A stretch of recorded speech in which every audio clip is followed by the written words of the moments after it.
Hi everyone. In this video I want to continue looking at the topic of linear inequalities, and I would like to do a couple word problems with you where we write inequalities to represent the word problems.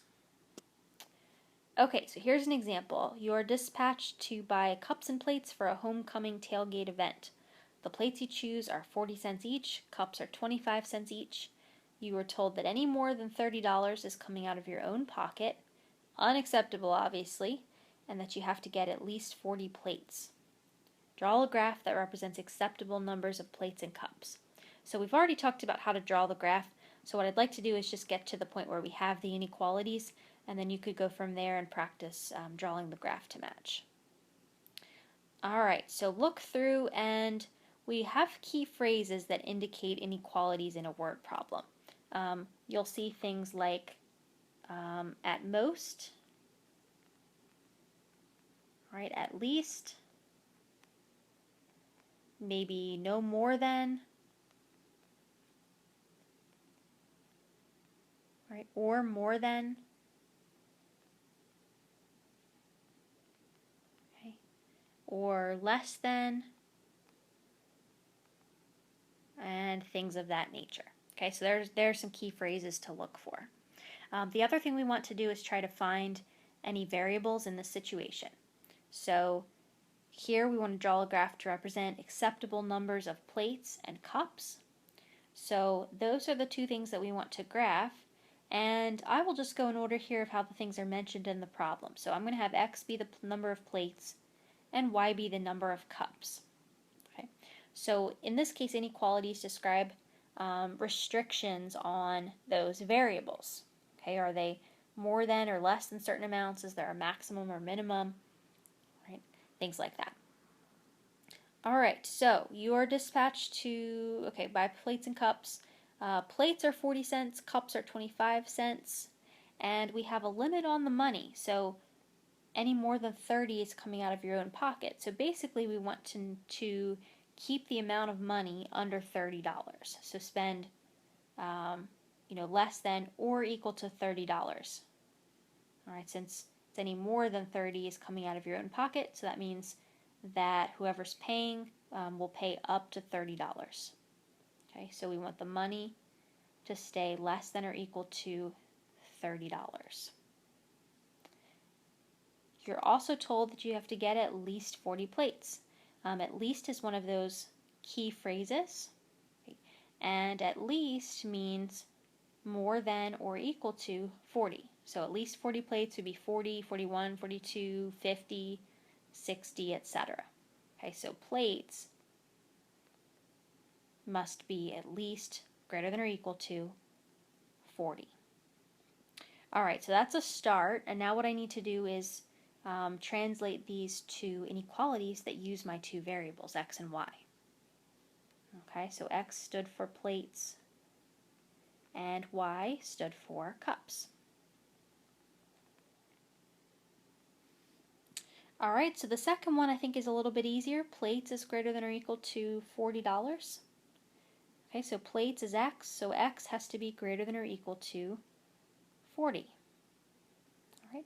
How about the amount of money that's being spent? Well, it's a combination of two parts, and we've seen examples like this before with lines. To add up to that total of $30, we have a cost component coming from the cups and a cost for the plates. So we see that plates are 40 cents each, so it's 40 cents times the number of plates, plus 25 cents for cups, so 0.25 times y, the number of cups, and altogether that amount has to stay less than or equal to $30. Alright, are there any inequalities that aren't mentioned in here? Sometimes we'll call these implied inequalities. Alright, so think about like realistic values for plates and cups. So first of all, we know it doesn't make sense to have fractions or decimals. So when you look at the graph and look at the answers, it's sort of implied that we're looking only at whole number values of plates and cups. And additionally, we also need to rule out the fact that they could be negative. So we don't want to look at, negative 10 cups or something like that. So we also throw in a couple more inequalities just to put some minimum values on this. Okay, we already have a minimum for the plates. We know that the plates, can't be negative, and that's described by saying that it's greater than or equal to 40. We didn't say anything like that for the cups. So what's the smallest number of cups that could be purchased? Well, mathematically, the smallest number is 0. Realistically, we do probably want to purchase cups for the event, but mathematically, okay, it's just got to be greater than or equal to 0. All right. All right, so there we have it. We have an inequality that represents the money spent, and then an inequality that ensures that we'll be purchasing at least the minimum number of plates needed, and then a minimum on the realistic number of cups possible to purchase. All right, how about this one? Sammy sells 2 beauty products on her eBay store, body lotion and loofah scrubbers.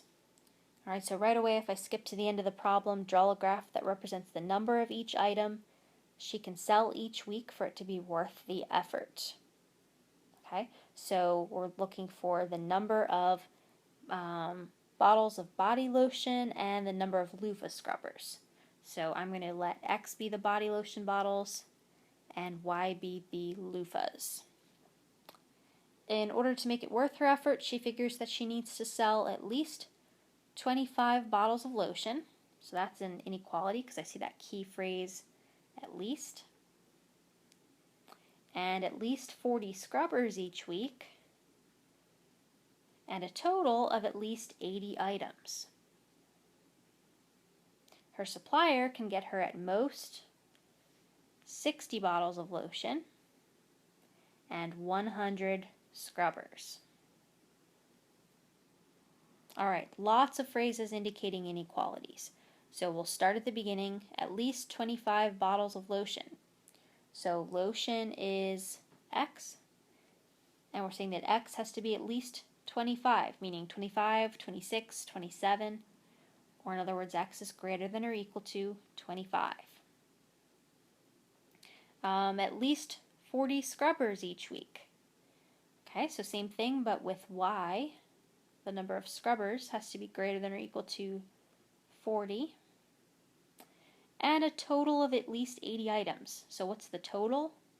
Okay, the total is found by adding these two together, X plus Y. And that total must be at least 80, greater than or equal to 80. Her supplier can get her at most 60 bottles of lotion. So X can be at most 60, no more than that, so less than or equal to 60. And at most 100 scrubbers, so Y has to be less than or equal to 100. All right, do I need the implied minimums? Do I need to say that X and Y are greater than or equal to 0? No, I don't, because I already have higher minimums. It's an even stricter limitation here. They have to be at least 25 and 40, not just 0 and 0. All right, and then one final note on this. Some people like to combine the X's together. All right, so we want to say basically X is sandwiched between 25 and 60. So I can kind of rearrange it like this and say X is greater than or equal to 25 and X is less than or equal to 60. Okay. Same thing for the Y's. I could also say that 40 is less than or equal to Y, which is less than or equal to 100. All right, so just be careful when you rearrange things to have the same arrow pointing the same direction. All right, so like in this one, the less than or equal to sign has the little pointed end pointing towards the 25. So over here, when I rearrange, I still wanted the same direction.